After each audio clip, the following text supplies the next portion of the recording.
Hey guys, welcome back. Here is the top 5 rogue decks for the upcoming format post crossover breakers.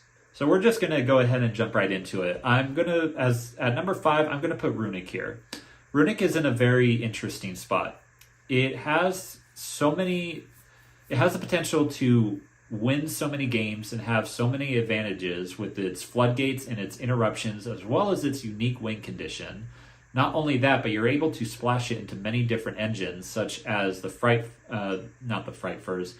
Hires and the Sprites, which is the most popular version, as well as the Stun, which is what I play. But it hasn't had the representation in recent weeks that would make me feel confident putting it any higher than number 5. If we saw this deck, topping event after event after event, maybe not in the top 8, but even in the top 32, or let's be honest, even the top 64, I would feel more confident putting this at mid-rogue or even at the bottom of top meta.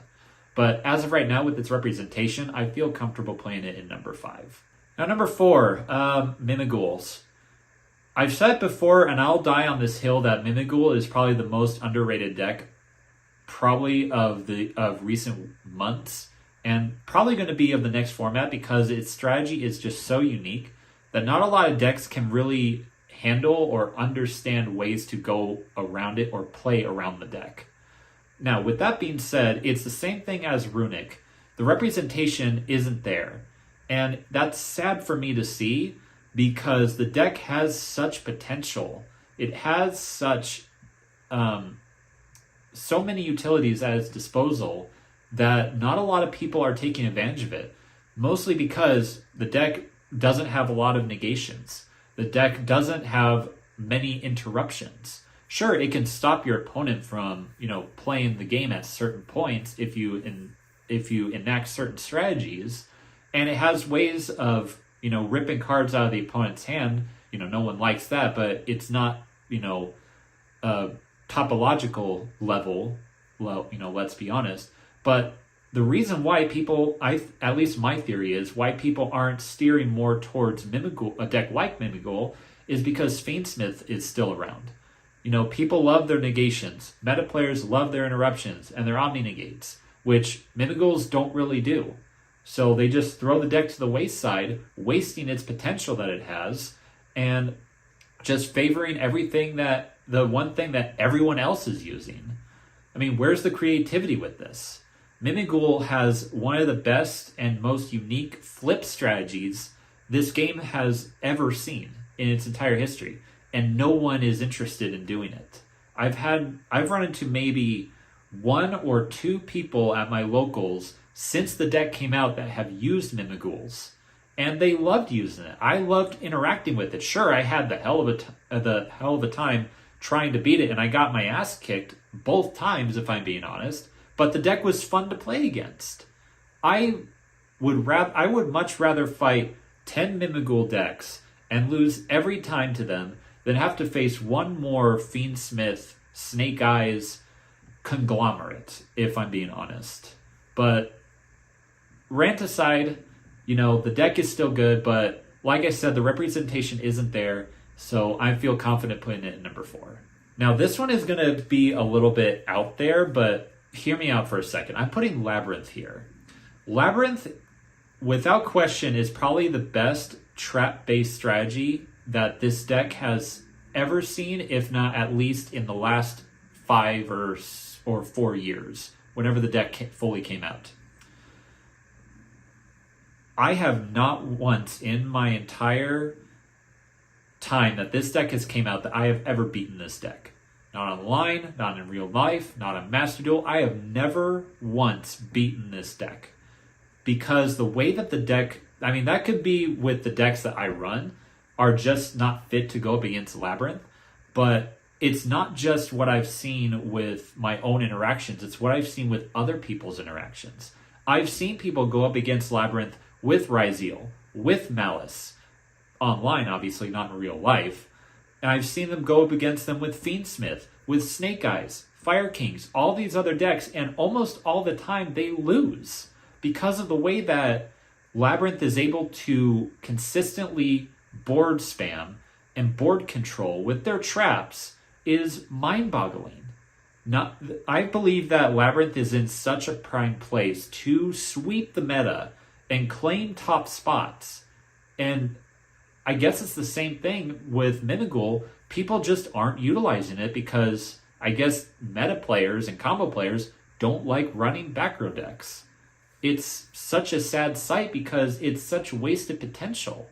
So if you have a Labrynth deck, claim your time right now. You are in such a prime place to catch people off guard that you'll probably surprise even yourself with how often you'll be able to claim wins.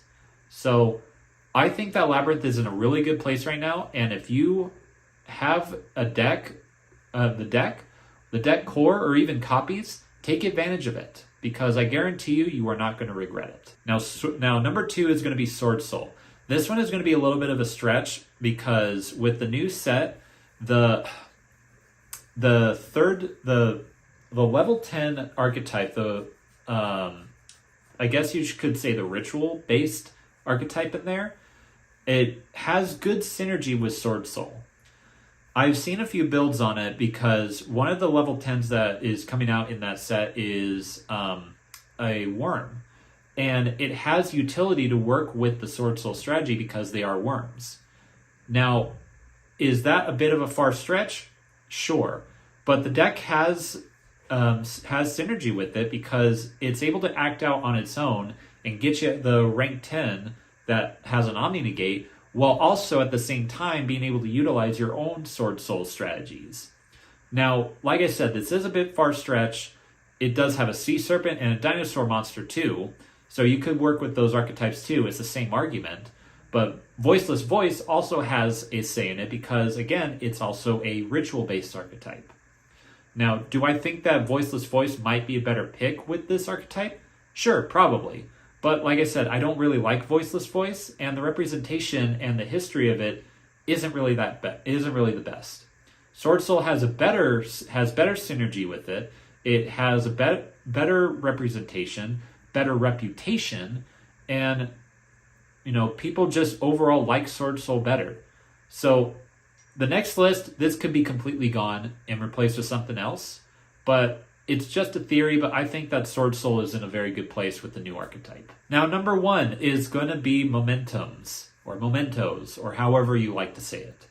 This deck it's very unique.